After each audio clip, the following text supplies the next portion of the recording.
All right, I want to welcome you all to the UORadio TalkShow, episode number 26, on February 11th, 2006. So, once again, welcome, everybody. We're going to be taking all your gripes, concerns, and questions to the masses as usual. And I want to go ahead and introduce everybody here with me today on the panel. We got a pretty good-sized panel, I would say, today and everything. We have DJ Deadeye from Sonoma. We have Alex. I'm not sure what shard Alex plays on, but we'll be getting to him shortly, and he can pretty much tell you all what shard he plays on. We also have DJ Razorblade from Lake Superior, and we have DJ Spiderbite from Siege Perilous, and we have Catherine, who I think is from Siege Perilous, but I'm not so sure. We'll find out here shortly, I would imagine. And we have Lucinda Karras, I think that's how you say it, and I think she's also a Siege Perilous player. We also have Strife from Baja with us today, and so that's going to be our panel. And then, of course, I am Viceroy from Chesapeake, the station owner. So, I'll be going down and give them all a chance to say hello to all you guys out there. So, starting with Deadeye, go ahead and say hello to everybody out there. Well, hello, everybody. Glad to have you here with us for our talk show this Saturday. Anyway, I'm sure Viceroy's got some really, really interesting things to talk about. We're all just chomping at the bit to get in there with him. Yeah. I don't know how much we're going to be able to talk about, but we're going to be definitely talking about some huge changes coming towards Ultima Online with regards to PvP. So, that's something you can be looking forward to for all you guys out there who are just now tuning in for that, or for the show, should I say. And we have Alex. Tell us what shard are you from, Alex? I play on the Great Lakes shard. Okay, and tell everybody a little bit about yourself, or better yet, just tell everybody hello out there. Hello, and I play in an RP guild that PvPs actually. So these changes concern me. All right. Well, it's always good to hear from different aspects of PvP, because I know you have your RPing aspect, to PvP. Then you have some that just are hardcore PvP players. Hell, I can't even say the word. I'm not even going to try. And then, you have just, I don't know. I guess that's just two different forms of PvP that you pretty much have. Your RPers and your PvPers. So, moving down, we have DJ Razorblade. Say hello to everybody out there.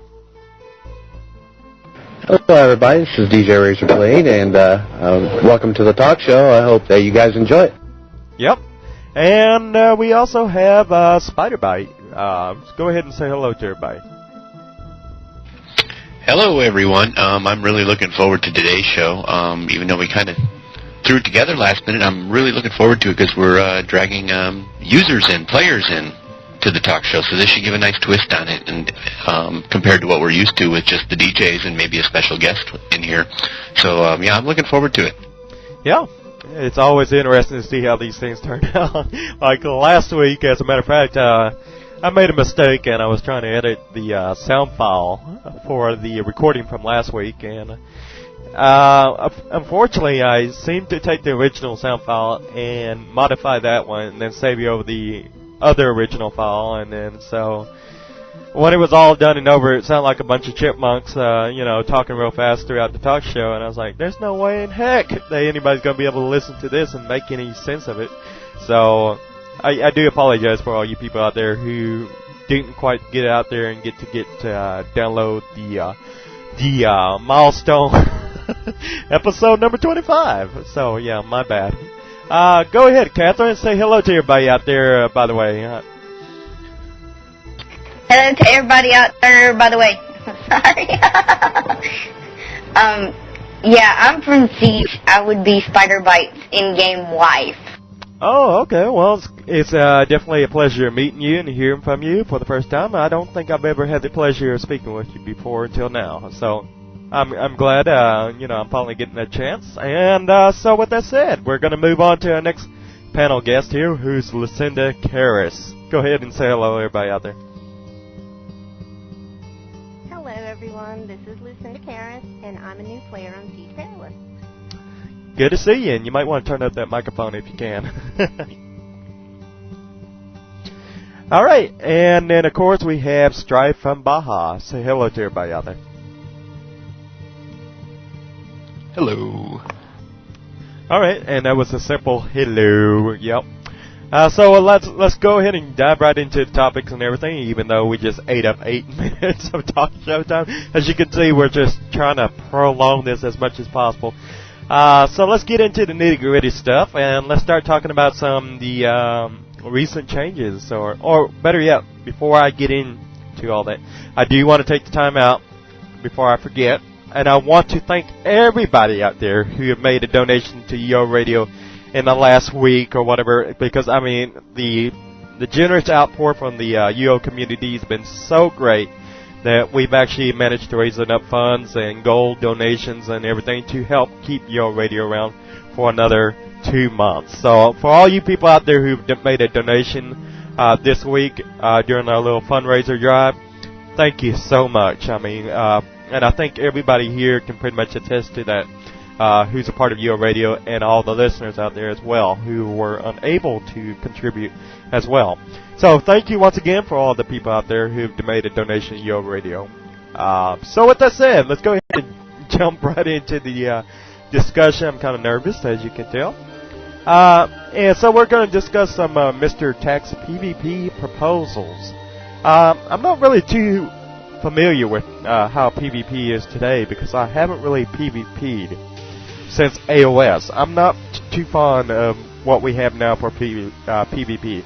If it was up to me, I would just take away all the item properties and go back to pre-AOS with the whole weapons and everything. Why? Because it would be so much easier on the developers at the end of the day, I would imagine, just to go back to the old way, because then you wouldn't have to make all these tweaks and adjustments for all these different properties and everything at the end of the day.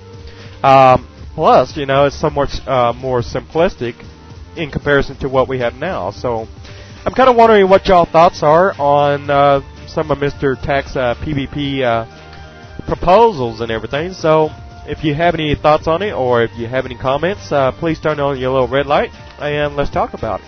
Go ahead, Spider-Bite. Well, touching on what you just mentioned with the item properties, a lot of us over on Siege Perilous were, discussing it, of course, being, an all-fell rule set. That's going to be the hot topic as far as Siege goes. And a few of us were saying, up until we got our PVDs, which we just got recently in the last 2 months, many of us, carried throwaway weapons, so we never even paid attention to mods on weapons or armor. That's one thing I wanted to add is armor too. You sit there, it takes you 15 minutes to get suited back up because you got to make sure you have all your mods in the right place. Of course, we're not running around in all 70 suits either. We're just trying to get it the best we can so that we can get back into the fight right away. Before Mr. Tack put his announcement out, I had made a little joke on the UO Hall forum about maybe with the next boxed expansion they could just give us a UO themed calculator to figure this stuff out. So I'm in full agreement. I wish we could go back to flat-out GM armor. Leather meant leather, chain meant chain, plate meant plate, and studded meant studded. One was better than the other. We didn't have to worry about all this stuff. Since when does a piece of leather, whether it's got studs on it or not, determine whether or not you can reflect poison or a magic spell? I think that should go back to the skills. You should have the resists in your skills, like resist spells should actually resist spells, like he's trying to get back towards. There's a whole bunch of stuff in this, and I think the best way to go about it, maybe after I'm done babbling here, is to go down some of the list here. He's got the 6 things, the 6 things he has aimed to solve, and hit those one at a time. Plus, they'll do a good job of prolonging everything. Well, while you're waiting on that and everything, while we're going over to Razorblade next, if you could pull up the list and maybe read off some of the things and everything, that'd be great and everything. Because I don't have the list up, and because I really don't care for it at the end of the day, because I think of it this way. It's just one of those changes where I feel like I'm being smothered with, and it's like, I don't want it. I haven't wanted it. Quit shoving it down my throat. I refuse to play this kind of PvP. I don't want it this way. And it's like, it's just like they just keep cramming it down your throat, Even though there's been many times where people say, I don't want it this way. I don't want it this way. I don't want it this way. And it's like at the end of the day, you tell them God knows how many times and they still don't get it. So, I mean, I don't know if it's the EA executives or the producer who's just forcing this down our throats or what. I mean, I can't really, for the life of me, see why we can't just go backwards or whatever, It would be so much more simplistic and would solve so many problems at the end of the day that I just can't, for the life of me, understand why we can't just do that. But anyways, go ahead, Razorblade.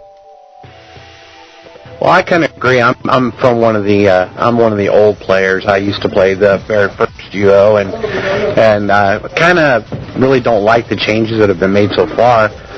I like the idea that plate mail was the strongest thing you could wear. I agree with Spider-Bite completely, and yeah, I kind of wish that it would go back to the old ways where it was instead of all these new changes. But hey, it's my opinion.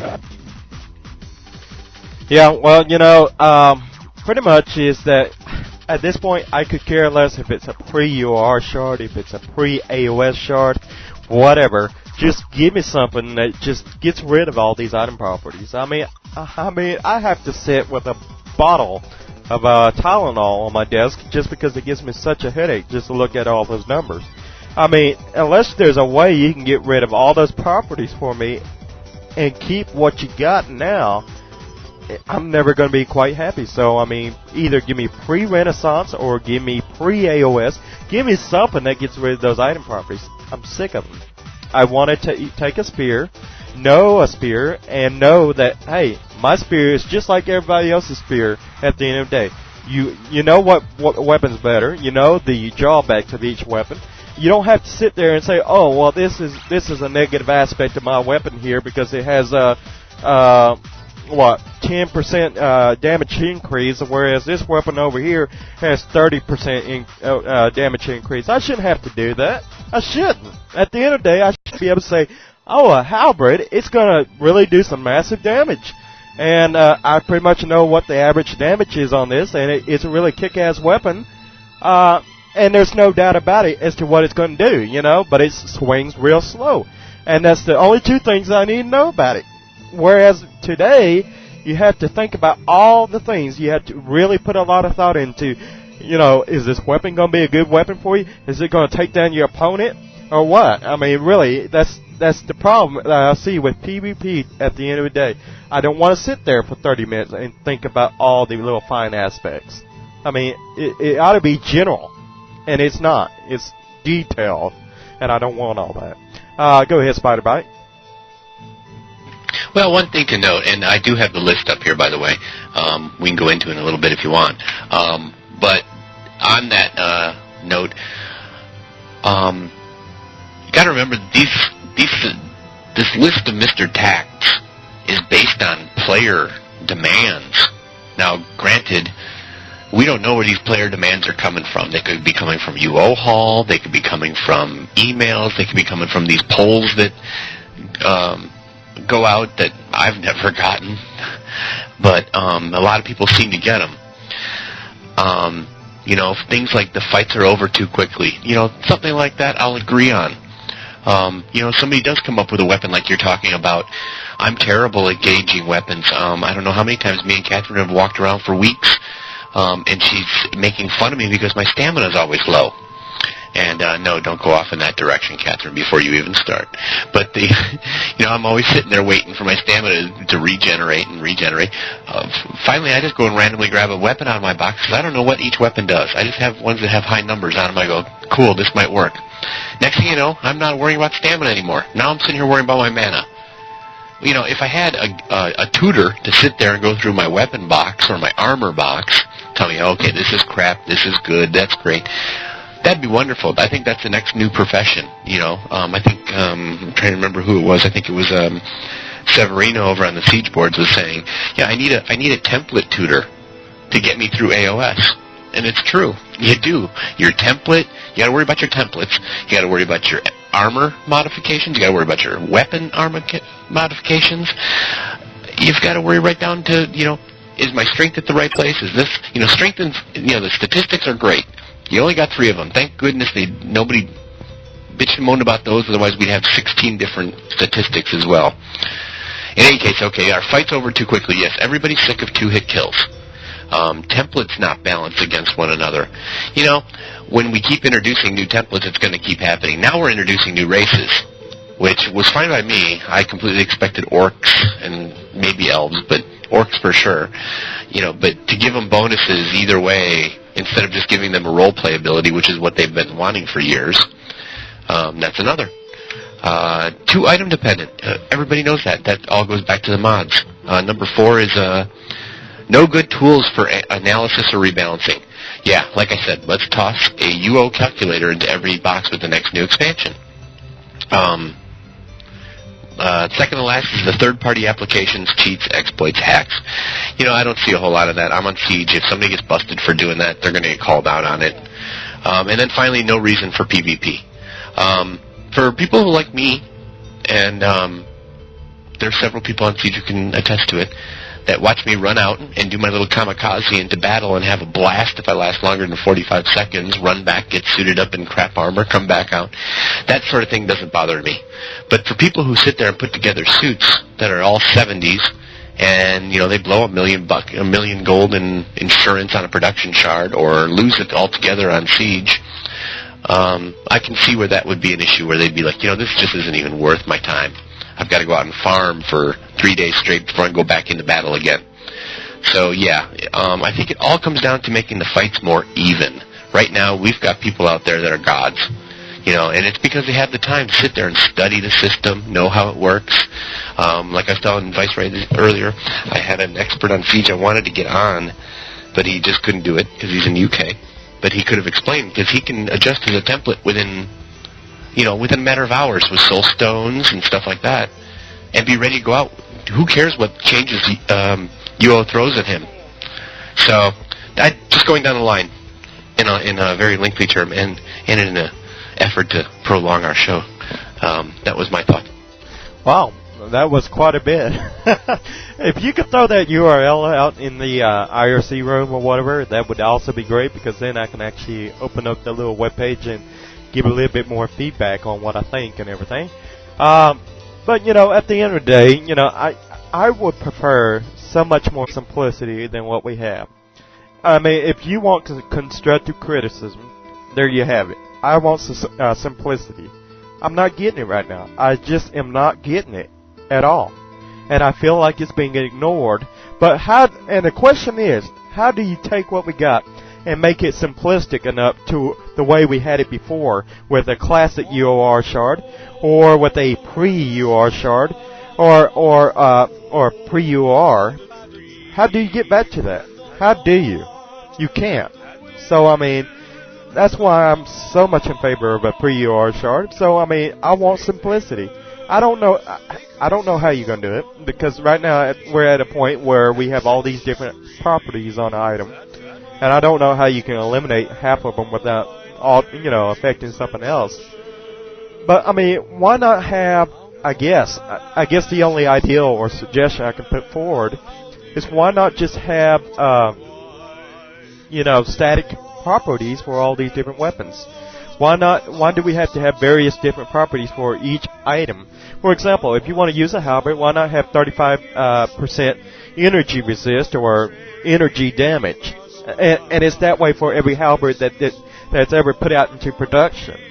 Why not do that? Then that way at least you have an idea as to what you're getting into or what you're getting, and then there's no math to it, because then you, after a period of time, come to expect to know what the properties are and everything. So with that said, go ahead, Catherine. Oh, yay, it's my turn. Okay.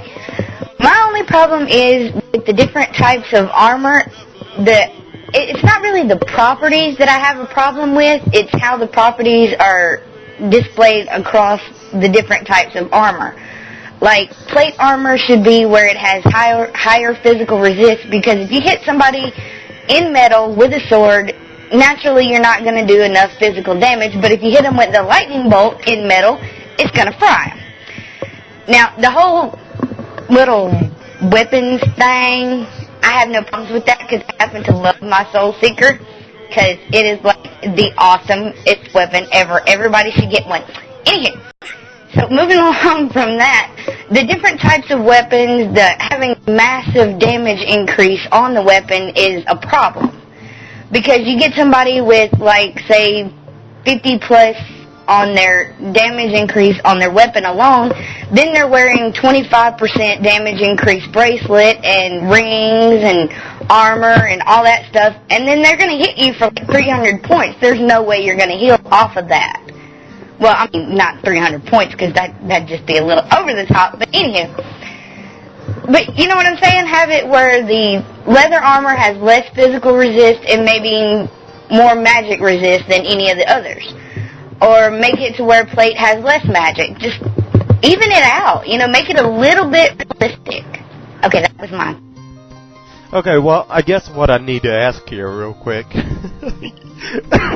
Excuse me. Excuse me, everybody.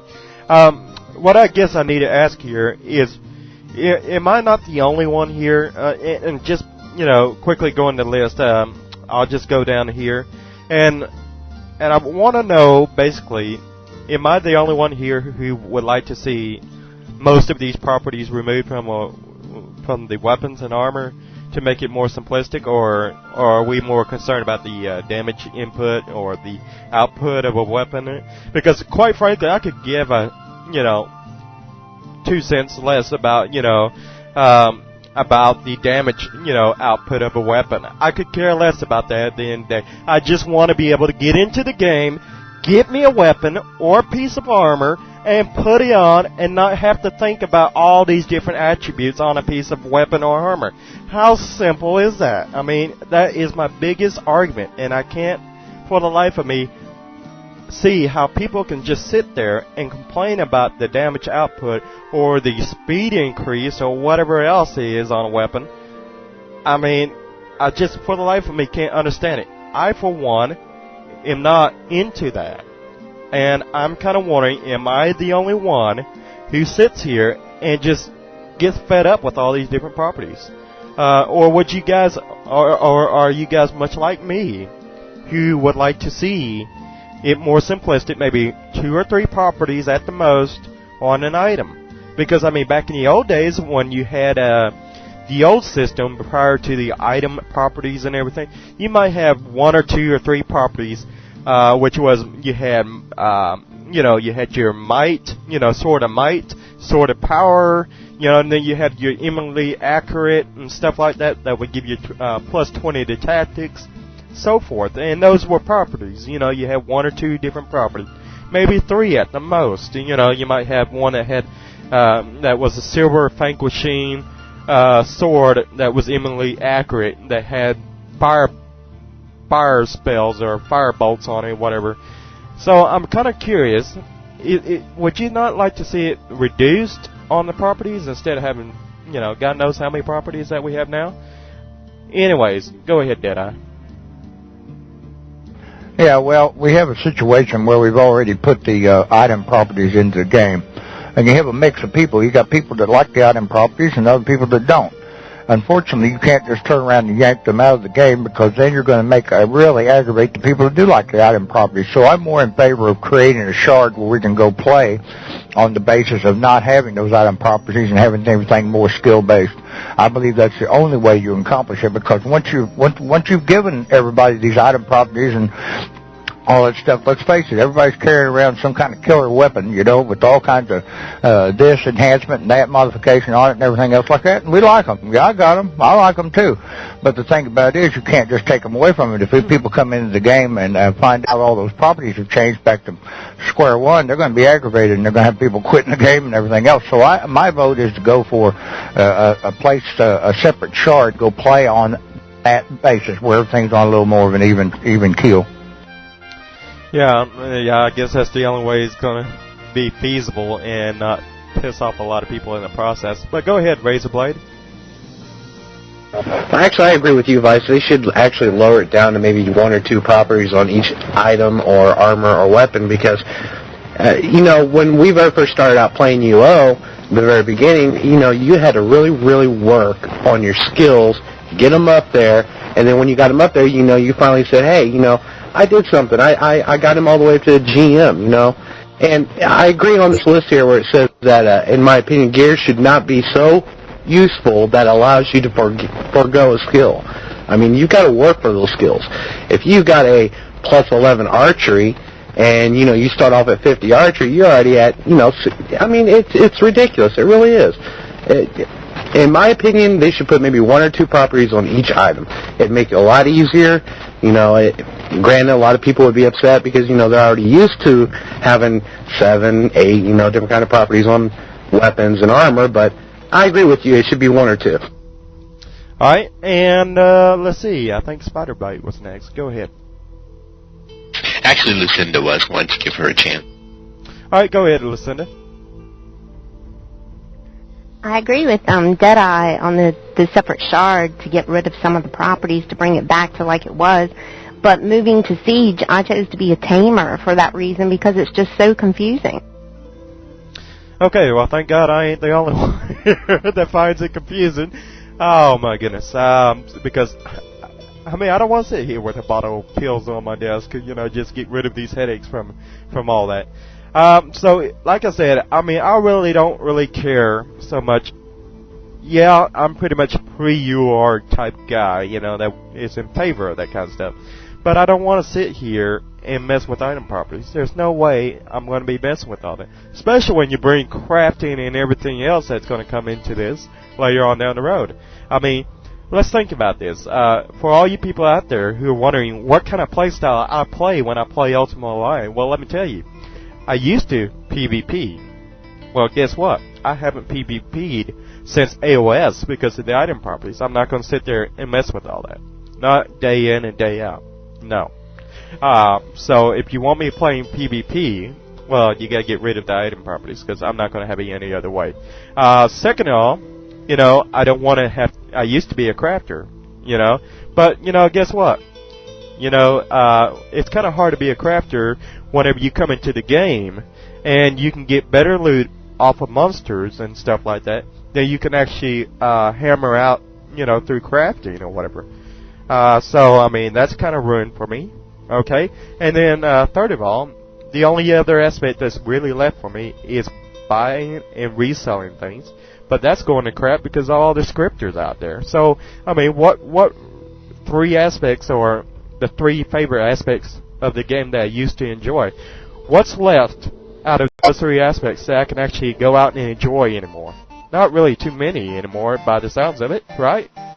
Okay, well, that's my problem. I want to see, something come my way that I can at least be happy with doing. Because right now, all the play styles I used to do is just no longer viable for me, But anyways, go ahead, Spiderbite. Well, it all comes down to adjustment. We really, at this point, yes, we can sit and bitch and moan on the UO Hall all we want. Granted, most of us don't. Most of us here don't, at least. But those that do, I think they spend more time wanting the game back to where it was years ago. And there's just not a lot we can do about that. And a lot of times it takes a lot of people, it takes people a long time to finally sit down and come to grips with themselves and go, okay, this is where the game is right now. This is where it's probably going to go. Do I quit or do I adapt? Sad that they have to adapt or quit. And it's sad that that's a choice. But, it's not just UO where people make those decisions. They make those decisions at a job, too. Things are sad at their job. They're not happy at it. It's not like it used to be. They have a choice. They have to quit or they have to adapt and do their job the way that'll make them happy. And unfortunately, that's just not the way people look at UO. They stick their foot in the dirt and go, no, I want it back the way it was. Now, granted, yes, I would love a pre-AOS shard. I don't know about Renaissance, but pre-AOS, for sure. Unfortunately, what I don't what I mentioned today earlier on forums was that when you have to do something like that, it's either going to be a whole other shard where you're starting all over again from scratch. And if you've trained as many skills as I have over the last year, believe me, it ain't fun. Or what one person said, the only way they can do that on the existing shards, wipe them. Reverts. Does anybody want to come back and go back to all the old style homes? Do they not want? I mean, think of all the stuff we got since AOS that has nothing to do with PvP. It's going to be one or the other, and I think Draconi and the IRC channel will be able to say just as much from a programmer's point of view. You can't have one without the other. So I think what they're trying to do is balance the two things out, like you were talking about, the having what you like to do in game, or what you like to do, rewarded or whatever, while the PvPers get what they want. They just have to worry about so many different types of crowds and diversity, and it's going to be tough for them to do. I'm not a fanboy in any way. If I had my choice, yes, I would be like you, Vice. I'd like to go grab a dagger, and it will be just like the other dagger that my opponent's using, except mine's poisoned with deadly poison. In any case, the crafters are a huge issue as well, and I'm sure we'll get into that later in the show, but we need to toss them a bone as well with this. If we're going to change PvP, it's going to affect the crafters. We don't want the crafters to leave, and that's what's happening. They're really useless right now, even though most of my best friends on the shards are crafters, and I do spend a lot of money on them. A lot of money. Not everybody does, because they've got their suits set up. They're good to go. They don't need to spend a dime on a crafter ever again. Very good point and everything. So, for the most part, I guess we've done nothing but rant for the last 45 minutes. So, I guess what we need to do is just sit here. We got that all off our chest and everything. I feel better now. Thank you. But go ahead, Catherine. Catherine? Oh, we're back to ranting again. Oh, okay. Good. Now, I'm going to rant a little bit.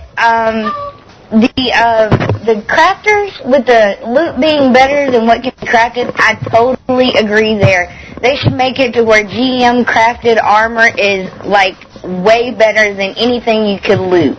Now, if you happen to loot a good piece and have a crafter enhance it, that's all great, too.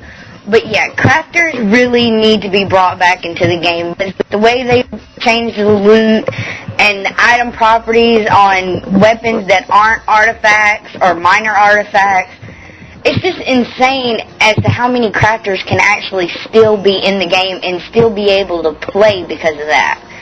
With the less item properties, I totally agree there, because I really hate looking at my weapon and seeing 4 or 5 different skills or enhancements, whatever you want to call them, it doesn't matter. And, just having to look at that and get confused and try to figure all that out, yeah, that's a big problem for me, but then I do it. Actually, I kind of test out the theory. I run out with my little kamikaze thing and just start whacking on people and usually end up dead within 3 seconds. So they really need to fix that too, because I have 115 on Spirit Speak, and the way Spirit Speak is set up currently, it goes by your karma and your fame, and being a red character, naturally my karma is not going to be as good as everybody else's unless I sit there and beat on dragons for a while, and they really hurt, by the way. But yeah, so bring back crafters, because they really need some money. As for the whole revert thing, it ain't going to happen. You're either going to have to adapt or leave it like everybody else. It's just one of those things that it's not going to happen. Now, they might make it better or currently making it worse, but the revert's not going to happen. Yeah, well, see, that's very interesting, because somebody mentioned revert and everything, and I can tell you right now, I've actually played a game where they have taken a production shard and actually just wiped it clean, and then expected everybody to come back. I can tell you honestly that after they did that revert, or just had a shard wipe, and the game in which I'm referring to is Shadowbane. They did this to Shadowbane once, And after that, I guarantee you what I did. I went over to their website and canceled my subscription right away.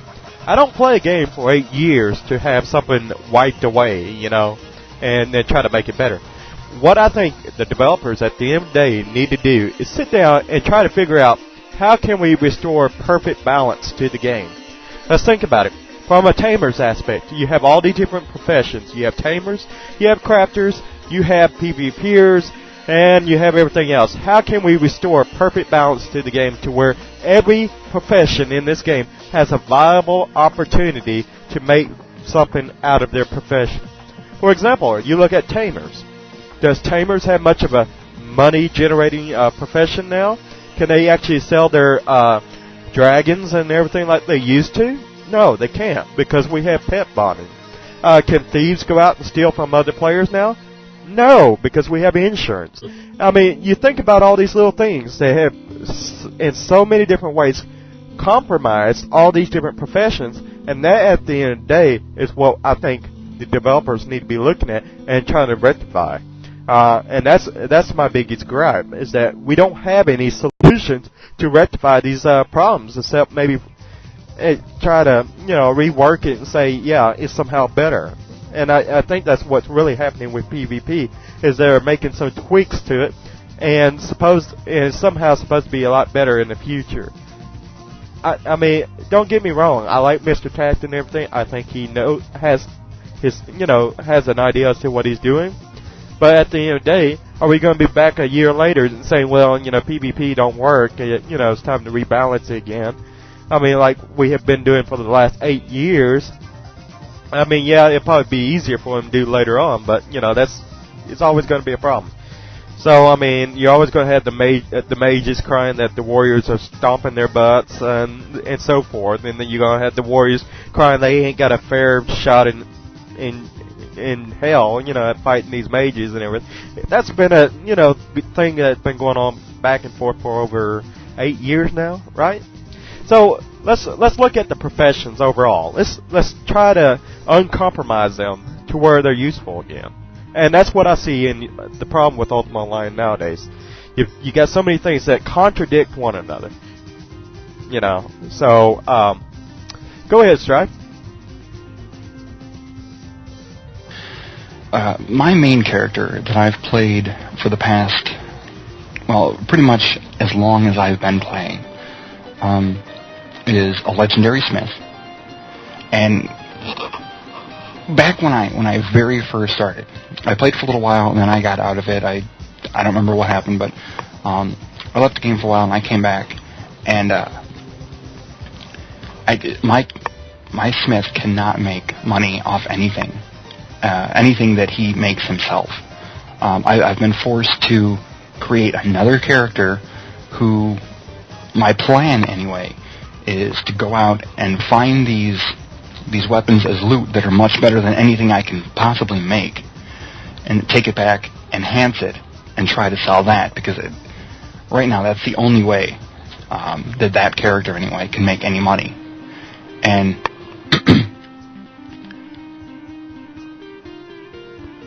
wow, and I totally lost my train of thought there. I was going to say something else, but I don't remember what. But anyway, I do like the properties. I do like that not all daggers are exactly the same, because I like the fact that a dagger that my legendary smith makes with a runic hammer and stuff is going to be better than, or could possibly be better than, a dagger that somebody else makes. Otherwise, there's not really any. The only competition would be a lower price. If all daggers were the same, it wouldn't really matter what smith you go to. Exactly, and that's, it should be easily accessible. Right now, it's not. So, I mean, because you have all the different properties, of course. But moving on to Kakarot Warrior, I think that's how you say it. And I think he's from Siege Perilous. He just joined us recently. So go ahead and introduce yourself to everybody, and go ahead and tell us what your thoughts are. Actually, I'm from Lake Superior. I'm with Razorblade. It's Kakarot Warrior. And I just wanted to say, properties aren't always everything. Like, I used to run around with the Holy Sword that, I think it was 7th year item, and I used to kill everything, even people with that, and yeah, it just didn't do much. But these properties have made everything a lot easier. Like, just last night I went to kill Lich Lords, and I was killing them in like 2 hits. I remember when you used to have to tag team those things. Yeah, so you know, at the end of the day and everything, what the problem is, and actually, I'm going to bring up something that Welke had alluded to or suggested that might be something he's considering for the future of Ultima Online, and that was this. You know, basically reduce the item properties and make them more available. The only problem I see with that, and this is an idea which Welke brought up maybe about a month ago. I'm not saying this is going to go into the game. I'm not saying this is. He said this was an ideal. Let me clearly mark that and label that. It's an ideal. So it doesn't mean it's going to happen or whatever. But I'm going to defeat that right now with the opposite in the counter argument right here. And this is how I see it. The way I saw that argument, or that ideal, should I say, the ideal in which you put forward to reduce the properties and make them more available to players, easily attainable.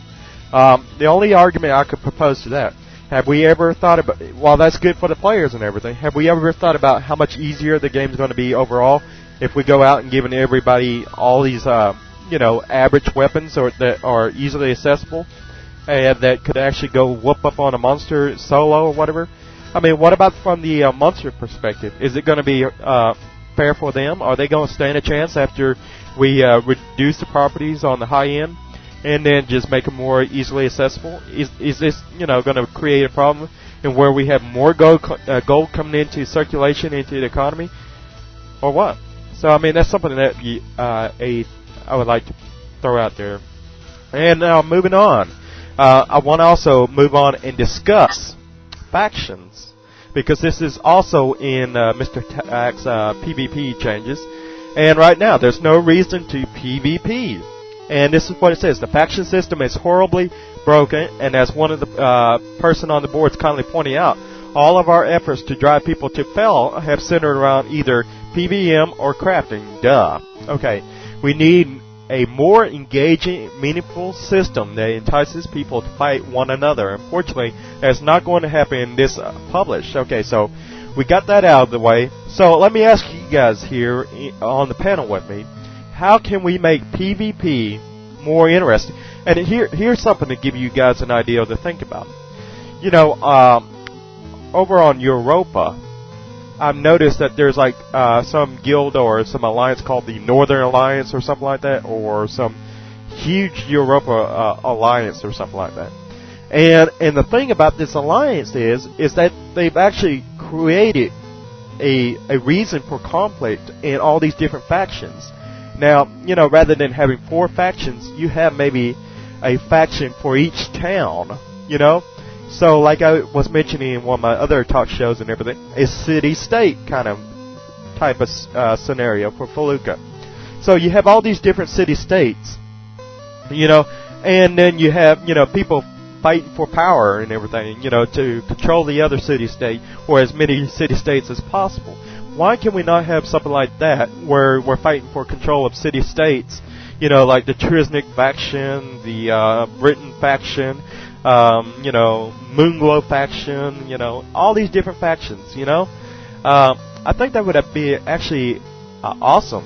And how can we have it be more meaningful? And my question is to y'all, how can we make it more meaningful? Can we make it to where the taxes in which they impose also affect travel, to where people would get sick of the tax rates that are being imposed and rise up against the faction that's setting the tax rates for that town? I don't know.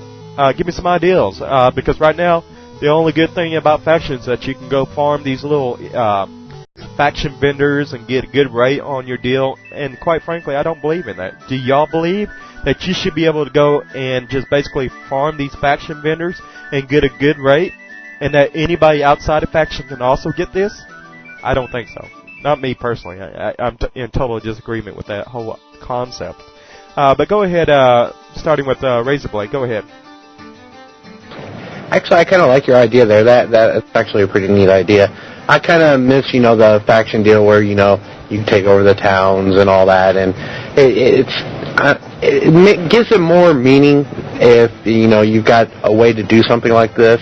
It's just like someone brought up last night. I know it's kind of off the discussion here, but the guild wars. There's hardly any guild wars out there anymore. A lot of the guilds now are aligning and, got all these alliances, but you don't see very many guild wars anymore. And it's just like the faction deal, you don't see that very much anymore. I don't know exactly how they would actually up that up, but, maybe some people out there have got some ideas that they could throw their way. Well, let me ask you guys this. Why can we not have some kind of, role-playing PvP experience in Trammel? Why does it have to be exclusively Felucca? Why can't there be some kind of scenario in Trammel, like the faction states or the city states in which I mentioned earlier? Why can't this be in Trammel as well? Or why can't we not have something like this in Trammel, like a factions in Trammel? So I'm kind of wondering, because it doesn't affect anybody except the ones that are participating in this war. So, you sign up to participate in this war. Why does it have to be exclusively Felucca? I guess that's something else that you might want to think about. Go ahead, Spider-Bite. Of course, I can't comment on the Trammel part of it, but as far as factions go, on Siege, that's huge. They've been untouched for a very long time. Recently, we had Wolf on our shard who basically single-handedly took over the entire factions, which was kind of interesting because Catherine and I were wandering through Trinsic yesterday and noticing that he had said that they've got set up, dozens of Regent vendors everywhere, and like you said, it's free for all as far as, low prices, lowest on the shard, much easier than going and farming them. So people are going to hit the faction vendors. So it's a catch-22. I think that you're right. I don't think unless you're in factions, the way I always saw factions is if you're in factions, you should get that price. I don't care which side you're on, but because you're taking the risk of being in a city, in a guard zone, wherever, that you're sitting there orange and attackable, you should be getting that discount on those vendors. If you're not in factions, then maybe you're getting a better rate than the NPCs, but not as good as what the people who are risking factions are in. And that is coming from an opinion of somebody who absolutely will not join factions, because I have a hard time surviving as it is. I can't imagine looking over my shoulder, right, being in factions. Anyways, maybe when I one of these days learn to survive longer than 30 seconds, I may reconsider, though. Well, see, that's something else that you mentioned right there. Unless you're in faction, you shouldn't be able to shop from that faction vendor. I totally agree with that. And something else you might want to consider is that unless you're of that faction, you shouldn't be able to shop at that faction vendor. For example, if the faction vendor is in Britain, you pretty much know that, or whoever set up that faction vendor, or whoever has control of that town, should be able to shop at that faction vendor. For example, if let's say Shadow Lords control Britain, well, all the faction vendors in Britain should only be able to be shopped by or visited by those who are in the Shadow Lord factions. That's the benefit. People who are in the Britain faction that don't necessarily have control of Britain at the moment, and they go to the faction vendor is going to refuse to do business with them. Because why should you be able to benefit from a faction vendor that your faction does not even control or has control over that town? I think that's how it should be. But right now it's not. Anybody can come along, even those who are outside of factions. So whenever they start looking at factions, this is something they need to consider and keep in the back of their minds. That would actually make it more rewarding for those who are actually participating in factions, rather than anybody, just taking, making use of the faction vendors. But go ahead, Kakarot Warrior. Well, the thing about that with the people who own the town are the only ones that are able to shop there, the problem is that if, for example, Shadow Lords owns all of them, and someone tries to rise up and take it from a different faction, and they continuously fail, then everyone will just join Shadow Lords, and then Shadow Lords will get too stacked, and then that kills factions again. I was in factions until about 5 months ago for over a year, and we owned all the towns and council mages, and then just started to get boring, so I was just like, no, I'm not going to do it anymore, and just quit. But the thing that really killed factions was item insurance, because everyone was like, yeah, I got this Valorite runic hammer, I got this barbed kit, I want to have uber armor, so I'm going to go craft it, and then take this silver I got and make it blessed. So everyone wanted blessed armor. But with item insurance, they don't need the blessed armor anymore. So it's like, it killed factions right there. Yeah, it definitely killed the faction crafters in that regards and everything, because why would you want to wear faction armor when you can have something better? So, you know, I guess that's a very good, valid argument right there. The only thing is, I think it would actually, and I'm not sure if this is still the case, but isn't there a limit on how many people can join a particular faction? But anyways, I think that there is a limit, so not everybody would just pile in on the Shadow Lords in this example or whatever. But go ahead, Catherine. Okay, I got my whole little list going. The whole deal about the factions is that they used to have the Chaos Order factions. I don't know if it was a faction, but anywho, if you equipped one of the shields that were not, if you weren't Chaos or Order, it would instantly kill you. They need to bring that back, because that would just be funny.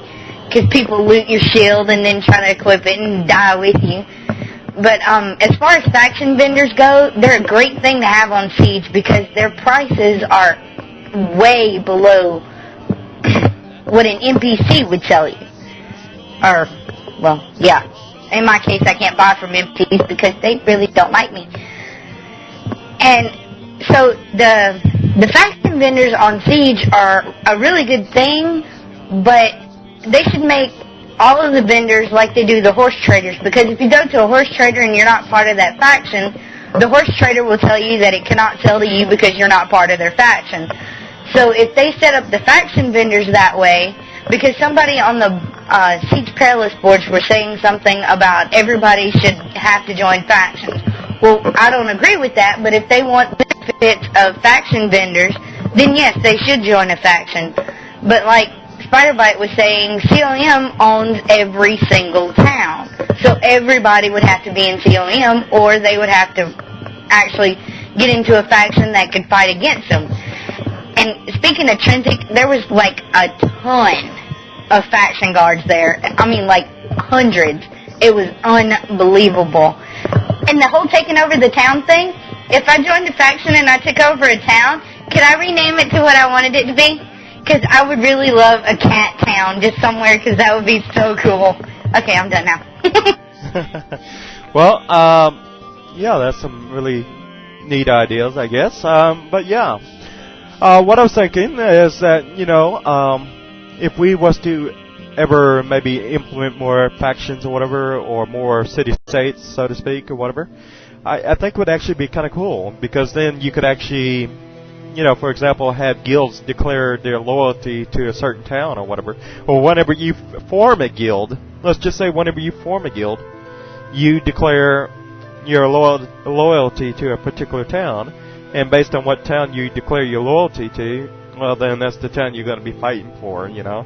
That would actually give more meaning to guilds, because right now, you know, what I don't really understand about a lot of guilds is that a lot of people form these guilds, and, you know, you can declare war on a guild, but you cannot force them into a war. I mean, in real life, if I declare war on another country, do I have to have their consent? No. It's not that way in real life. I don't understand why join a guild. What's the whole purpose of a guild? I mean, I don't quite understand that, but I guess some people want it just for affiliation. Well, you know, I'm with this group of people. Wow. Okay. I guess I get that, but, you know, I think you ought to be able to declare war or have some kind of purpose, because the guild without some kind of purpose, to me, is totally meaningless at the end of the day.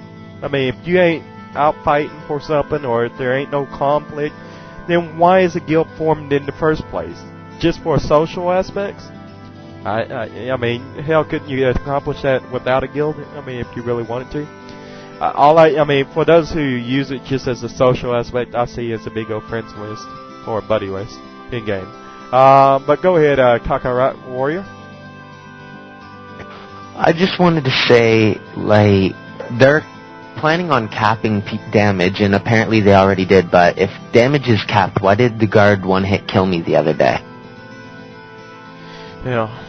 Well, you know, if you think about it, if you join a guild, you're at risk anyhow, because of the simple fact that if you're in a guild, you're pretty much subjected to being under attack by anybody in your own guild.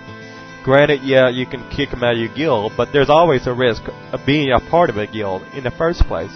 So, I mean, if you're going to be a part of a guild, why not go ahead and go a step further and allow non-consensual, wars, rather than consensual wars where you have two sides saying, oh, okay, yeah, let's go to war. It doesn't work like that in real life, buddy. So, I mean, there's always that risk when you join a guild. But go ahead, Spider-Bite. I was going to say, it all depends on the. I'm trying to stay away from the word maturity. The way that a shard plays. On Siege, for example, last night we had a great fight outside of Umbra, and it was 2 or 3 guilds who reside on Umbra, make them their hometown. Me and Cat's guild is on Umbra. The TNT Waka is moving over to Umbra. And we have there's a whole community around there. Whether or not we all get along with each other or nobody kills each other, doesn't matter. Irontown's over there. But when, people came in, somebody got wronged at a vendor, or, self-proclaimed wrong. I'm not going to say whether it was right or wrong, but anyways, they had a complaint, so it became a fight. And all the neighborhoods around, and I use the word neighborhood because for lack of a better word, communities around the area came in to help. And it was a good battle. You don't have the disadvantage of, just attack people who are orange, or just attack people who are blue or red or whatever. I don't know. In my opinion, I don't want factions forced down my throat. I would like the option. And as Catherine mentioned, somebody proposed the idea.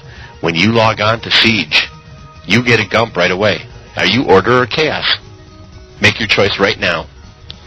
Or when your skills hit 70, right then you have to make a choice. I don't want good or evil. I want to make a choice. I want there to be, I hate to go back to the old nerdy D&D days, but I want to be able to choose lawful evil or something silly like that. I want to be able to play my character the way I want to play my character. I don't want to sit there and run every time I see an orange on the screen. In any case, right now, the mentality that I look at it, not necessarily on Siege, but on the production shards, when I go back to the production shards and play on Fel, it's basically, if you're on the screen and you're the opposite color, whether that's blue or red, orange or whatever, you're attacked. It doesn't matter who you are. There is no, hey, how you doing? Haven't seen you in a while, that sort of thing. There's no community going on. It's become a PvP shooter game, and I don't want to see that happen, especially if factions is forced down our throat, whether that's a discount on Reges, a discount on horses, whatever. Well, the whole thing about, just doing a whole city, city-state type of scenario or whatever, where, guilds are actually aligned to city-states or whatever, where you have a common cause. I mean, if you look up in the dictionary what the meaning of a guild is, you'll see that it's formed for the sole purpose for a common cause. So if you're in a guild, you ought to be for a common cause. So, I mean, it's either you're fighting for the same thing, or you're fighting for, a set standard, for a certain price on your goods, or whatever it may be. Look up the word guild in a dictionary sometime, and you'll see that guilds are formed for a common cause. So at the end of the day, I think you ought to be fighting for something. There ought to be some kind of conflict when you join a guild. I mean, there ought to be something you fight for, something that gives you meaning, something that gives you independence or pride in what city state you're in or a part of or associated with. Give you some meaning to the game, more than what you have now. Give you something to be proud about, have pride in something. Rather than, oh, look how much gold I got in the bank. I got 50 million gold. Ha ha ha, how much you got? Oh, 1 million? Ha, you ain't nothing. Okay, well, that's the kind of mentality we have in UO nowadays, in Trammel, that is.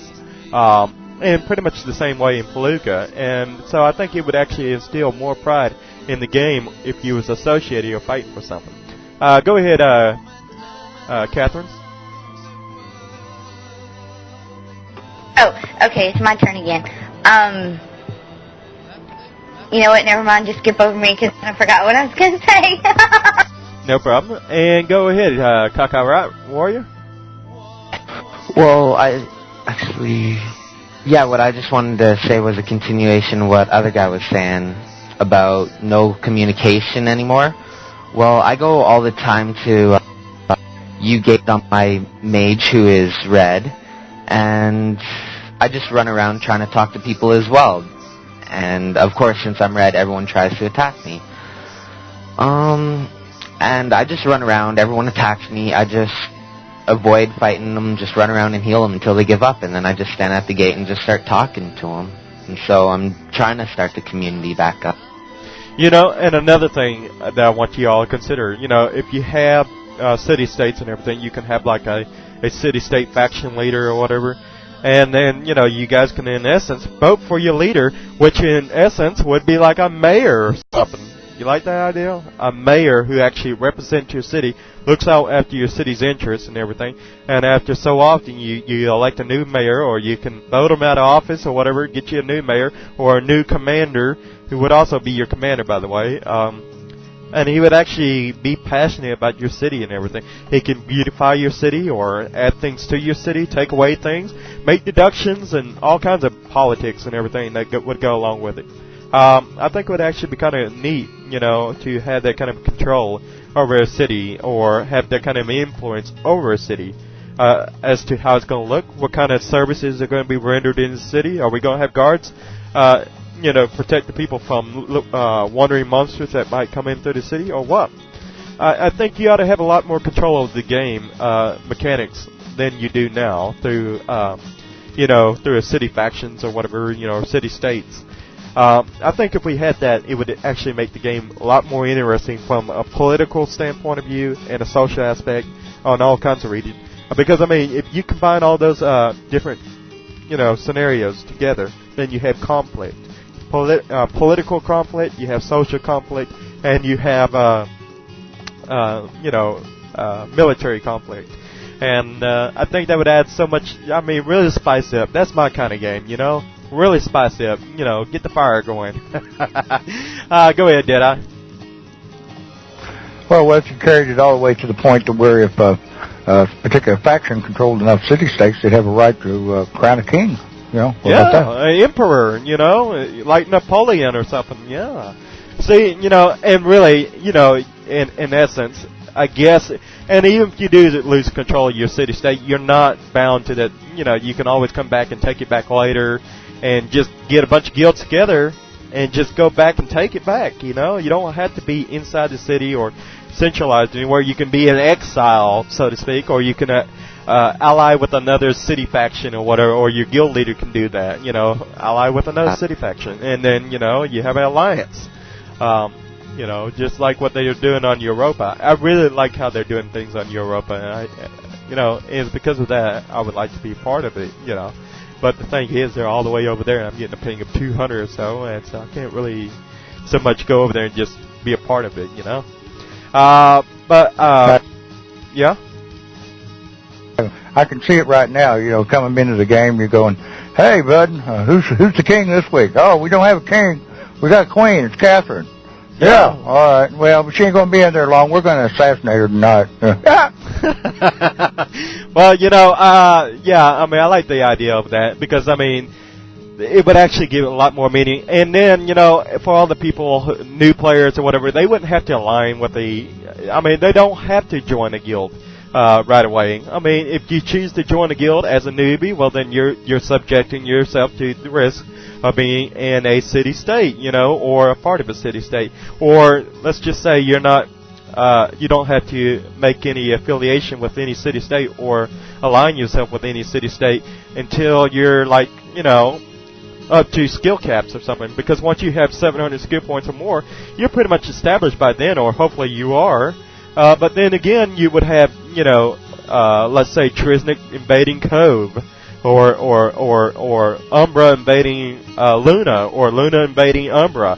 I mean, the possibilities are just totally endless, and personally, that excites me at the end of the day to know that any moment now we could be raided, and everybody just goes screaming for bloody murder, and just running out the doors or whatever, and the British are coming, or something like that, and stuff like that. I mean, that's what I think about. But anyways, I can just see your girl scream right now. But anyways, yeah. Go ahead, Catherine.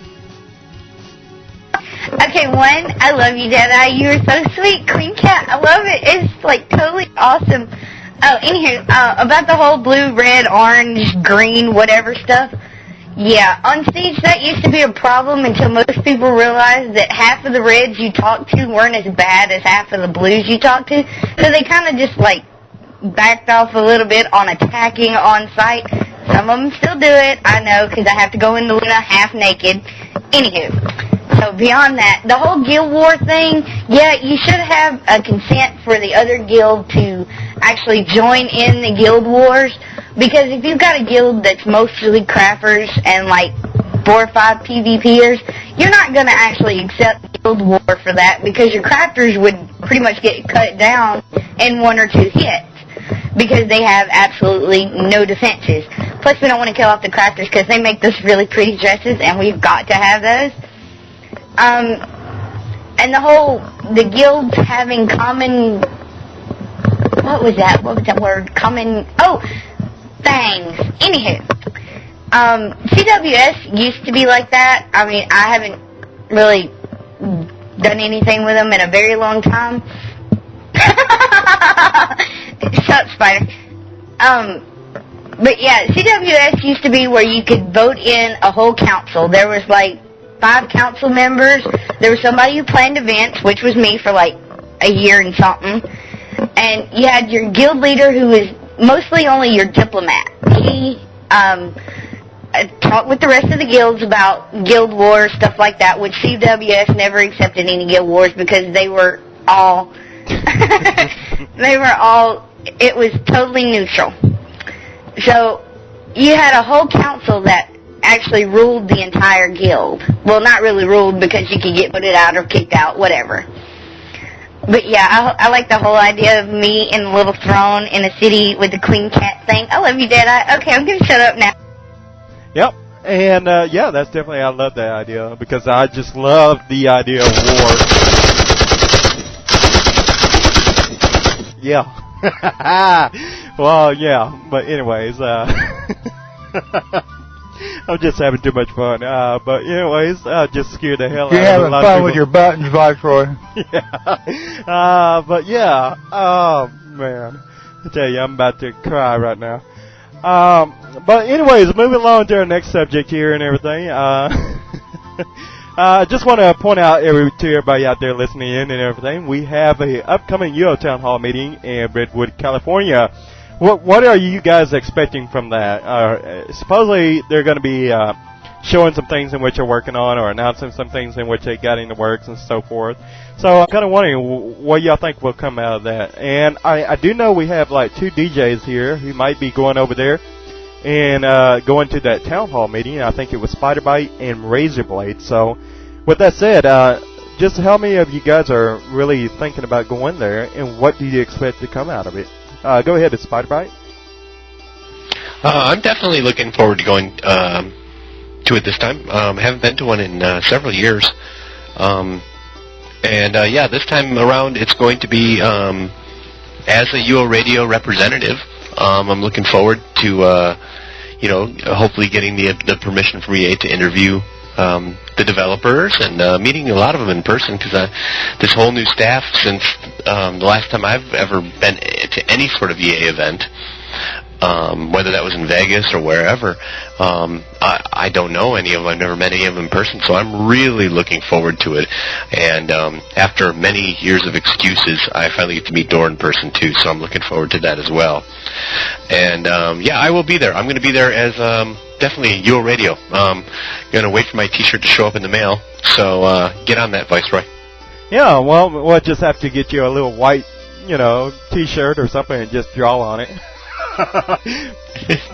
Hey, we thought we had a better idea. We figured we'd just tattoo UORadio across your forehead. Yeah, like Golden Palace, yeah. But anyways, definitely be sure to bring up my little concerns about pre-UR. Yep, I hope we have a lot of people who are going in support of pre-UR. Be sure to advocate your wishes and, your desires for a pre-UR. Viva la pre-UR or something like that. Yeah, be sure to go over there with the headbands and all that kind of stuff and torches and threaten to burn down the building if they don't give us a pre-UR. But anyways, Razorblade, go ahead. Actually, just wanted to say this will be my first one I've ever actually gone to, so I don't really know what to expect, but I'll be there for UORadio. All right. Well, if you do end up going and everything, you can look forward to maybe meeting up with Spider Bite over there. So, and be sure to report back to me and let us know what all went on there. Hopefully, I don't know if we can get a broadcast of what goes on there, but I'll see what we can do about that and everything and try to get our foot in the door on that. Because I think it'd be great if we can bring a live broadcast from Redwood, California. Maybe just sit down and chat with the developers and maybe get some questions answered or something like that for all the people who can't make it over to Redwood. Or maybe just, simply have people, who would like to have, just speak with other people at the UO Town Hall meeting or something like that. But go ahead, Warrior. Well, I don't know if I'm going to go or not because I have a lot of work and I just got accepted in college, so I don't know if I'd have time. But if I make it, I'll dress up like my UO character. I'll even have a big, I'll dress up as my mage. I'll make sure UORadio is on my robe, and I'll have a big tube on my back for my Quiver of Infinity. Hey, that worked out real nicely and everything. And Strife, go ahead. One thing that I was thinking about, if they were to do like a pre-UOR shard, there have been so many drastic changes in the game and in the code itself since then that it would probably be quite a bit of work to actually try to go back to the way things were back then, even for just one shard. I mean, there's just been so much in the base code that's probably been changed. Well, I don't know what to say about that, but should have probably kept a backup copy somewhere around there. But, I don't know. I guess that was someone over at EA who didn't put a lot of thought into keeping backups around there. But, hey, there's got to be something around there that's a backup. I can't, me personally, I can't understand why they wouldn't keep a backup. But let's see. What are we going to talk about next? Let me look here. So y'all didn't really give me any thoughts on what you think are going to happen at the UO Town Hall meeting. But let's see. Now we have people who have been asking for this for a long time and everything. They've been asking for the ability to redeem commodity deeds in their homes. And so I'm kind of wondering, what are y'all thoughts on that and everything? Do you think people should be able to redeem commodity deeds in their homes or not? Because I personally do not agree with that whole idea and everything. I don't think you ought to be able to simply drop it in there, because then I can just see the next request. Oh, well, allow me to deed my commodity deeds in my home and everything, and so it's going to be the other way around as well. And then you're going to have the packies that are just obsolete now. Nobody's going to need to transport them around because, hey, you know, why would you need them if you got commodity deeds that you can redeem now in your home and deed up and so forth. So I want to ask you guys, what are your thoughts on that? Good idea, bad idea, or all the way? So let's start with Alex. Go ahead. I think that would be a great idea, especially for mages, because most mages that I know get like tons and tons and tons of reagents to use. And just to transfer them back and forth from the bank to the house would just be taking too long sometimes. Yeah. Well, you know, can you give me any more reason as to, can you see any side effects to that? Or are you just pretty much looking at it from a me perspective? Well, more or less from a mage and from the me thing. But like I said, it's taken my mage like a couple of hours to run 10,000 of each reg from the bank to my house. My house is halfway between Britain and you. All right, I think I'll just have to blow you away. But anyways, going over to the next guy. Spider-Bite, go ahead. Well, I can come from two different angles on that. Having just put Majory on a stone, prior to that, for me, going to the bank and grabbing, a couple hundred of each reg and dragging it back home to last me for a couple of days or maybe even a night, depending on how active it is on the shard, was no big deal. Now that I don't have Majory and I gave it up for another skill, I'm kind of feeling it. Unless, Catherine's around and is able to gate me back and forth, I'm having to log on to a whole other character that has a beetle, run to town, grab a load of regions, grab and log out, log back in with my character who uses the regions, and, this time, in this case, now it's Necro, which is 5 instead of 8 different regions, which is a little bit better. I would so love, because we have combined probably maybe 50 or 60K worth of regions sitting on commodity deeds, which need to be redeemed and brought back to the house. And it's just never getting done because that's going to be an all-day project, and I really have more to do in my UO business than sit and do loads back and forth.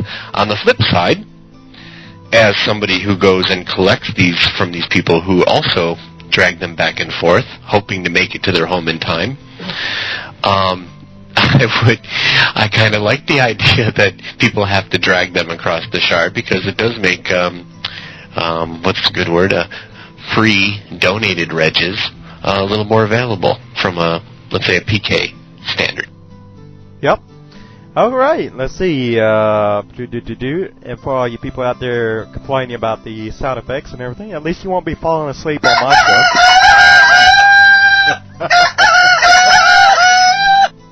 show. All right, let's see. Catherine, go ahead. You totally suck for those sound effects, by the way. I want cool sound effects. Oh, anywho, moving right along, the whole commodity thing, being able to redeem them in your house, but not deeding them in your house is a really good idea because on, Siege, you have to run to a bank, and if you're a red character, running to a bank is, almost instant death unless you have a rune to a bank that not many people go to. Anything outside of Luna, not many people go to. But anywho, being able to undeed them in your house would make it so much easier for most crafters because who's going to carry 10,000 worth of, say, iron ingots or shadow ingots around on them? They're not. They're going to have them in commodity deeds. And if they have to go to the bank every time they need more, it's just going to be a whole lot of trouble for them. So if they can just undeed the commodity deed in their house, it'd make it so much simpler. Or in my case, if you need more armor made and you need the leather, really fast. Yeah, very good point. And let's see, Deadeye, go ahead. Well, the whole thing about how the commodity deeds work never did make any sense to me. As I understood it, they were basically meant to facilitate ease of transport for materials, bulk materials, that, require have a lot of problems with transport, i.e. they're heavy, repeated trips with a pack animal and all that kind of stuff. But still, it didn't accomplish that, because in order to fill the commodity deed, you got to pack all the crap to the bank. All right? Then you got to fill the deed, and then to cash the deed, you've got to cash it at the bank and then turn around and haul all the crap to your house or wherever you're going with it. So that never did make any sense to me. It negated the whole purpose of having the deed. Yep. And Stripe, go ahead. Personally, I would probably be against being able to redeem the deeds at the house. I mean, granted, I don't really live that far from the bank, so it's not a big deal for me to piggyback like a pouch that weighs 20, 30, 40,000 stones, because I live, maybe even piggybacking, I live like 2.5 minutes tops. That's if I have problems dragging it from a bank. So for me, it's not as bad as other people, but if you get like even gate scrolls, you don't need much majory. It's not really, in my opinion, that much of a hassle to. Granted, you couldn't take a 20, 30,000 stone pouch through a gate, but there's really not much or many times where you would need that much all at once. And it's not that expensive to buy a few packies, take the stuff to your house, release them. I mean, they're about $500 a piece, so maybe $2,500 gold, which I'd pay $2,500 gold to transport stuff to my house if I wasn't so cheap. I mean, I just piggyback it, but like I said, I live pretty close to a bank. Yeah. And also, if you do that, you risk the chance of people saying, okay, well, since we can redeem them there, well, what's the big deal if we can deed them there? And then it's just going to snowball, and then eventually people are just going to start wanting bank access from their house. Well, there's something else that you can remember for all you people asking for those abilities to be able to redeem inside your house and stuff like that. What really works good is to be able to bond your pet and simply recall, and your pets go with you. Simple, right? Then again, you have a lot of people saying, well, I don't want to wait 7 days to bond my pet, I just won't have it, So, go ahead, raise the blade. Actually, I kind of like the idea of redeeming them in your house. It would make it a lot easier. Not so hard I have to carry all that stuff. But again, he's got a good point. Who's going to really need 10,000 niggets? It's kind of an iffy kind of thing with me. It would be a good idea, but yet, there's also got its downfalls. So I'm kind of in between right now, but I think it would be a lot easier. Yeah. And let's see, Spotbite, go ahead. I'm just going to touch on what Deadeye said. The actual purpose of the commodity deeds was not for transportation. It was for safe trades, is what was going on. People were grabbing ingots off the ground at the banks, or cloth or whatever that was deedable. And people's bank boxes were getting full. That was another thing that I think, if I recall, way back when they first came out with commodity deeds, was the purpose for them developing them. It definitely wasn't a transportation method, but now that everybody's grown accustomed to them, now it's becoming a transportation issue because people are getting more ingots than they used to back in the day. Back before they outlawed the portable forges and stuff like that, where people could, smelt everything while they were mining, before fire beetles. So now it's evolved. But yeah, the original purpose of the commodity deeds was for trading, not for transportation. Well, I still disagree with the whole fire beetle concept and everything. I thought it should have never been introduced into the game. But that's another rant. But go ahead, Kakarot Warrior. Well, I'd just like to say that it was fun being with you guys today, but I actually have to go get ready for work. I have to leave in about 20 minutes, so I'll talk to you all later. All right, take care, Kakarot Warrior. And so, I guess that's going to end up wrapping that topic and everything. So let's go ahead and talk about the next thing here. But before we do and everything, I'm just going to go ahead and move. All right, so let's go ahead and talk about a few announcements. Publish 39, it's on Origin now for all you people out there who are looking forward to Publish 39. Along with Publish 39, you're going to be having your name change deeds or your tokens, and you're going to have your sex change tokens for all you guys that have been out there wanting to change your sex and everything. You're not going to have that option. Also, for all you people out there who want to change your names, you're going to have that option. Let's see. We also have something else. Just discuss someone's. Oh yeah, somebody was once discussing over on the U-Haul forums about being able to pay extra to EA every month or whatever if they wanted to help them out. Hopefully get new things added into the games and help them along with the whole budget thing. Well, if you want to give more money to EA and everything, you don't want to take money away from EA. Just simply go out and purchase, pay cash, pay with your credit card rather than game time. That's one way. Second option you have, you can also do the month-to-month payment option rather than 6-month plan. That'll give EA more money. And so if you want to help EA out, just do month per month, and I think you give them like $2 or $3 extra. Because I actually read that on the U-Haul board, so I think that was actually put out there by Arcus himself. But Catherine, did you want to say something? Oh yeah, about the whole sex change, name change token. One, the name change is kind of stupid unless they still charge the same amount that they do right now for name changes. I guess that frees up the GMs for more coffee. I don't know.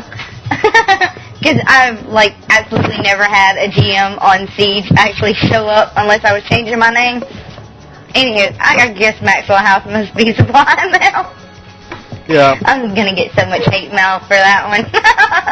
Anywho, about the whole sex change token thing, I want one of those because I want to go around talking like a little fairy boy, and then that would just make Spider married to a guy. That would just amuse me so much. Yikes. Wow. Yeah, I worry for you, Spider Bite. I ain't touching that. I ain't even touching. Yeah, so you better sleep on your back. Okay. Okay, go ahead, Stripe. One thing that I would possibly not be, I won't say I'd be greatly in favor of it, but I wouldn't be objected to it. If they did want to appeal to people who want to spend more and give them more on a monthly basis, is, I don't know what, I don't have any specifics in mind, but some sort of upgraded membership that wouldn't affect gameplay in any way. They wouldn't have any gameplay advantages, just, I don't know, like something cosmetic or something that no one really cares about. Yeah. Well, they did suggest some other things which might be coming down the pipeline later on, such as the ability to own more than one house, a second house on the on a particular account. I think they were estimating for about $50 or something like that. That was one thing, but we haven't seen anything like that being talked about as of late, but you never know. In the future, they may be rolling something like that down the pipeline. Also, access to a pre-UR shard, it was another thing I think was on the list.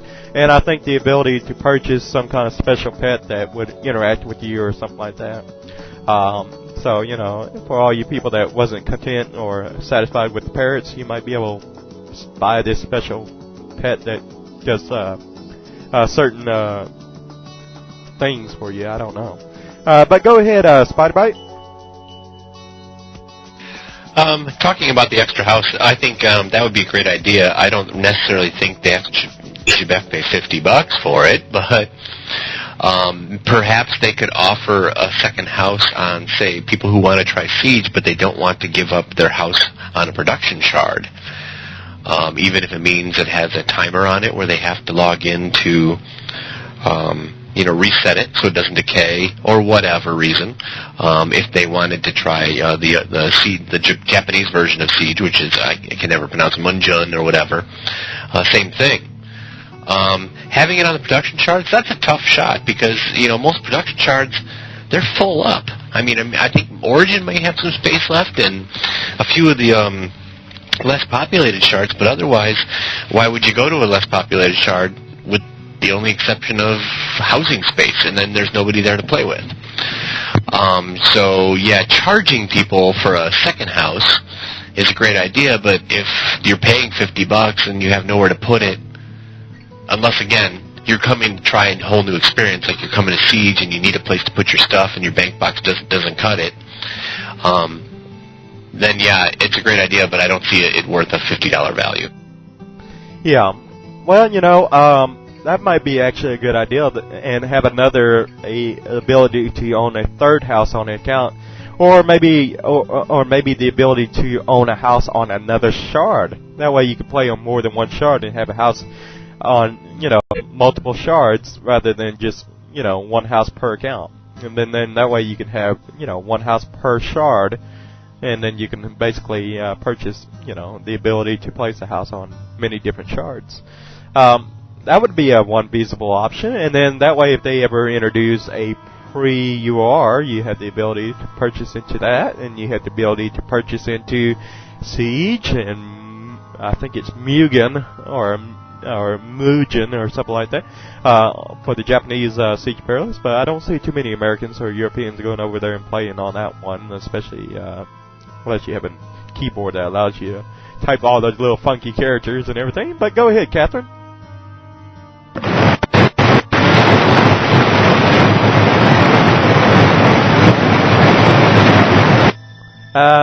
Yeah. Okay, Catherine, your mic is a little messed up and everything. Sounds like you're in a whirlwind. So we'll try to get back with you later while you fix that. And let's see. Interesting. But anyways, let's see. Oh yeah, I also want to point out that Azric, he's going to be dyeing his hair hot pink for all you guys out there who made a generous donation during his show and everything. He challenged you guys to donate $40 or more during his show. I think that was on Thursday, actually. So, and you guys have exceeded the expectation or that goal.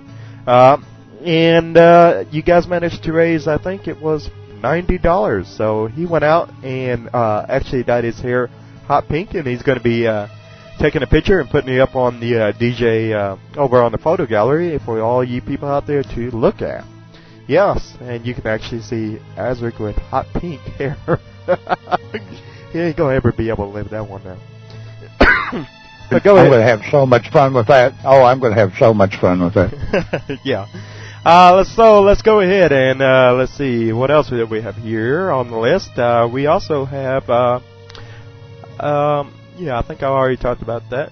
Okay, let me ask you this. And it's about the EM program and everything, the event moderator program. Do you guys think we'll ever see that one coming back anytime soon? And if so, what are your thoughts on it?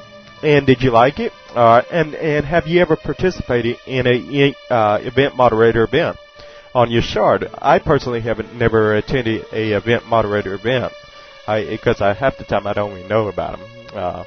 So go ahead, Spiderbite. As far as participating, yeah, on the production shards years ago before I came to Siege, I participated in them constantly. I don't think I've missed more than one in the last in the 3 or 4 years prior to coming to Siege, when they really got popular.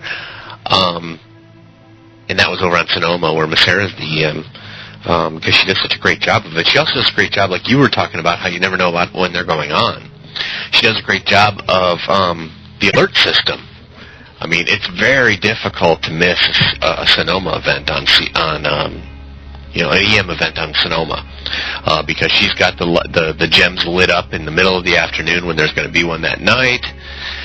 Changes to a different color when it's within a couple of hours, and then changes to another one when it's going to happen. And to me, they were always more of a social event. There was a lot of spawning and a lot of fighting. We even had a few that took place on Fell, so we had a good time with a few of those because, then you got to introduce the PvP into it. People trying to either raid it, or in one case it was we filled the Jalome fighting pits with duels where it was a free-for-all, and a last man standing was the winner of the event. And it worked into the storyline. In any case, I've always enjoyed the EM events. Now on Siege, they're a little more difficult to catch because they use the in-game announcement system. So unless you're in-game, or if somebody who's in-game ICQs you and tells you what's going on, you really don't have a clue.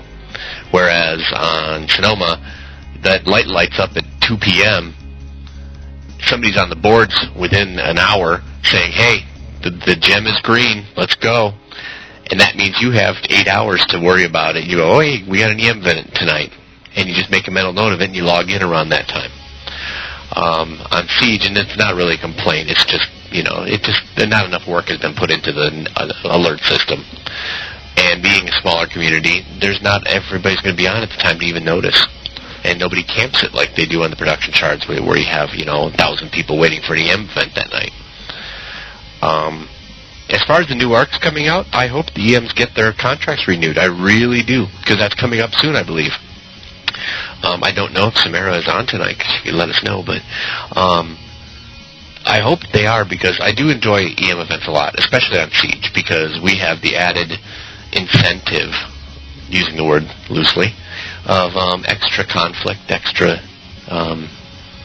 risk, because, not everybody's there to be the EM's champion, so to speak. Many of them are there to make sure the event doesn't work as it's supposed to be, and it makes it fun. So hopefully we're in for a whole lot of new stuff with all the new changes and all the new graphics and everything. I think we're looking forward to a great new season of EM events as long as the EMs get their contracts renewed.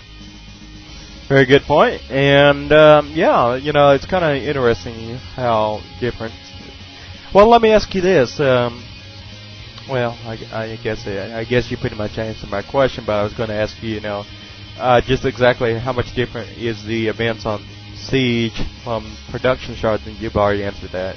So, I think that's going to pretty much wrap things up here for the talk show. So what I'm going to do is I'm going to go down the list here and give each and every one of our DJs an opportunity to say goodbye. And starting with DJ Deadeye from Sonoma. Go ahead. All right. Now, this is DJ Deadeye. I want to thank everybody for joining us for a talk show. Hope you come back next week for next week's talk show. I'm sure we'll have more interesting things to talk about. Yep. And, of course, we have myself from Chesapeake and everything, the station owner. So I want to thank you all for tuning in for my show, my little talk show and everything. So I always forget to introduce myself and everything. People are like, who's that guy over there that's pretty much dominating conversation half the time? But, for all you guys out there who didn't know about that, you now do. Alex, you're up, and he is from Great Lakes, so go ahead and say goodbye to everybody out there. This is a goodbye for everybody on the Great Lakes Show. All right, and there you have it from Alex. And we have Razorblade from Lake Superior. Go ahead and say goodbye to everybody out there. Hey, it's DJ Razorblade. Thank you for joining our show. I hope you enjoyed it. And don't forget to tune in next week. Yep, be sure to tune in next week. And I think we're also going to be trying to launch something here next week. So be sure to keep an eye on the website for some changes that we have in the works here at UORadio. So, with that said, Spider-Bite, you're up. Go ahead and say goodbye to everybody. Hey, I want to thank everybody for listening in. If you are listening in, stay tuned. I'm on next with Spider's Twisted Web, of course, for the next 3 hours. And I also wanted to thank our non-DJ guests, our non-staff guests, for hanging out and hanging in there, actually, and putting up with us, because we're very comfortable on the air, and I know that somebody just jumping on in front of 100 people or so can be a little unnerving. You guys did a great job. In the meantime, we'll all see you in game. Yep, and I do believe Spider Bite's up next, so stick around for that as well. And let's see, and Catherine, let's see if we got your mic working now. Give it a try. Don't think we got it working yet, so I'm going to pretty much say goodbye from her, for her. She's from Siege Perilous and everything, and I think she had a great time and everything, so we'll probably have her back here next week and everything. And then, of course, we have Lucinda Karras from Siege Perilous as well. Say goodbye to everybody out there. Hi, this is Lucinda Karras from Siege Perilous, and thanks for having me in, Viceroy. Not a problem. It was great having you. And last but not least, we have Strife from Baja. Say goodbye to everybody. Hey guys, Strife here. Thanks for tuning in. Thank you to everybody who made our little fundraiser such a huge success. Without you guys, we might not be able to be on the air right now. Yeah, so thank you once again for all your generous contributions to UORadio. And just remember, it's your donations that keeps us alive at the end of each and every month. And without it, we wouldn't be able to make it. So I do want to remind you guys about something else. We are going to be having a fundraiser here on Sonoma tonight over at the Skyview Tavern. So if you'd like to come over there and join us at 10 p.m. Eastern, we'll be over there, a few of us DJs and everything. So come over there and join us tonight. And so with that said, I am DJ Viceroy from Chesapeake, signing off. UORadio.com. The voice and soul of Ultimate Online. Take care, guys. You too.